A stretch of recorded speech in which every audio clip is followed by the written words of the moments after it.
They said the world couldn't stop. For decades, our lives moved at the speed of globalization. Cargo ships crossed oceans by the thousands. Flights filled the skies like migrating birds. Digital markets traded trillions each second. And yet, in March 2020, it all stopped. Airplanes grounded. Streets silent. Cities asleep. A microscopic organism, invisible to the naked eye, managed what wars, revolutions, and recessions could not. It froze the world. This is the story of how a health crisis became the greatest economic shock of the 21st century. A story of panic, power, and profound fragility. Because what happened in 2020 wasn't just a pandemic. It was a stress test of civilization itself. In 2019, the world economy was thriving, at least on paper. Unemployment was at record lows, markets broke all-time highs, technology seemed unstoppable, and governments promised endless growth. But beneath the surface, something fragile was forming. Corporations ran on just-in-time supply chains, no inventory, no buffers, just constant motion. Governments borrowed freely, betting tomorrow would always be richer than today. And average families lived paycheck to paycheck, one missed salary away from debt. We built a machine that could only survive by moving faster. And that meant one day, something would make it stop.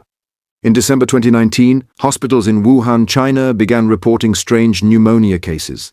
A handful of doctors tried to raise the alarm and were silenced. Within weeks, an invisible virus spread across the city. On January 23rd, Wuhan locked down 11 million people sealed inside. It was the first major industrial city in history to halt completely. And the effects spread faster than the virus itself. Car factories in Germany ran out of parts. Electronics makers in South Korea faced delays. Shipping containers piled up at empty ports. By February, investors worldwide realized this isn't local, it's global. The world's most efficient supply chain had just become its weakest link. Early March 2020. Flights cancelled, borders closing.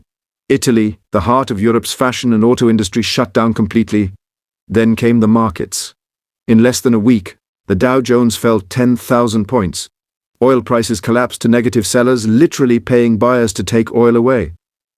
Investors dumped stocks, gold, even bonds. It wasn't a market correction.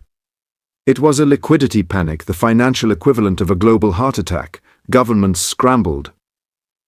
In the United States, Congress debated trillion-dollar rescue packages as unemployment claims exploded. In India, 140 million workers, many of them migrants, lost income overnight. In Europe, entire sectors like tourism and aviation imploded. Half of humanity went into lockdown. 3 billion people stayed home. And for the first time, the modern economy simply stopped moving.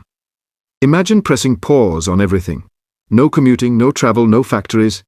By April 2020, global trade volume had fallen 30%. Oil demand plunged by 25 million barrels per day. The World Bank predicted the steepest decline in global GDP since World War II. In the US, unemployment hit 14.7%, the highest since the Great Depression.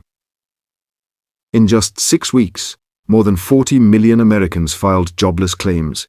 Meanwhile, small businesses faced extinction. Bars, gyms, restaurants, salons, millions never reopened. Entire industries vanished in months. And yet, paradoxically, the stock market began to rise again. How? Because the real economy was frozen, but the financial economy was about to be flooded. To stop the collapse, central banks unleashed unprecedented measures.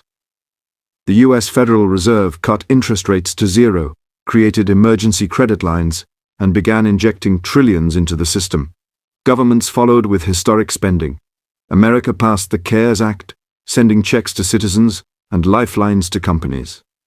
Europe launched massive relief funds. Japan and China poured billions into stimulus. In total, more than $14 trillion in fiscal and monetary support was released worldwide. It was money printing on a scale humanity had never seen, and it worked for a moment. Markets rebounded, tech stocks exploded, the top 1% saw their wealth grow by billions, but while Wall Street soared, Main Street suffered. Inequality widened faster than ever before. The money flood saved the system but deepened its divides.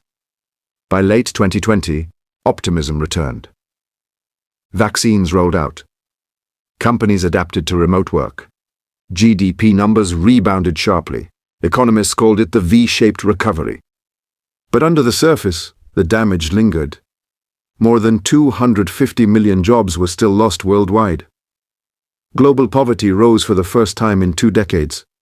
Education gaps widened as millions of children were left behind. And then came inflation.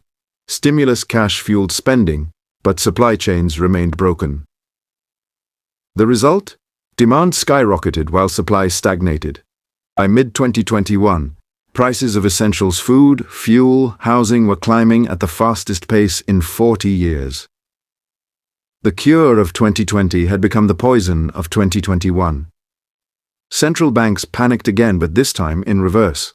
They raised interest rates aggressively to tame inflation.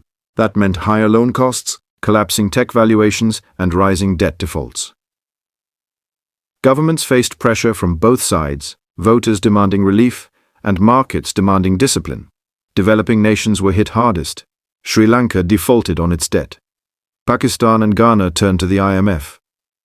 Food insecurity surged across Africa and South Asia. What began as a global health emergency had morphed into a multi-layered economic crisis, a supply crisis, a debt crisis, an inequality crisis, all rolled into one. The COVID-19 recession never truly ended. It simply evolved. Behind every statistic was a story. A small cafe owner watching years of work vanish, a flight attendant suddenly grounded. A factory worker walking home hundreds of miles when buses stopped running. The pandemic exposed an uncomfortable truth. Our economic systems valued efficiency more than humanity. We optimized for speed, not stability for profit, not protection. And when the system broke, the burden didn't fall evenly. The poor, the informal workers, and the developing nations paid the highest price. So, what have we learned? Lesson 1.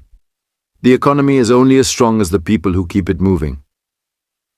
When they stop, everything stops. Lesson 2.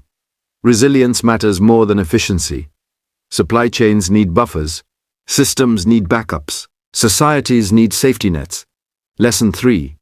Money alone can't fix broken structures. You can flood markets with liquidity, but you can't print trust or stability. The COVID-19 recession wasn't just a financial event, it was a mirror. It showed us how deeply interconnected, yet how fragile, our world truly is. History tells us every crisis leaves clues for the next one. The pandemic was a warning shot. The next shock may not come from a virus. It could come from cyber attacks, climate disasters, or AI disruptions. Will we act differently next time? Will we build resilience or repeat the cycle of panic and patchwork? Because the real lesson of 2020 isn't how the world froze, it's how quickly it could happen again. So, if this story made you see the world differently, don't just watch, think, prepare, and share. Because understanding how the world froze once might be what keeps it moving next time.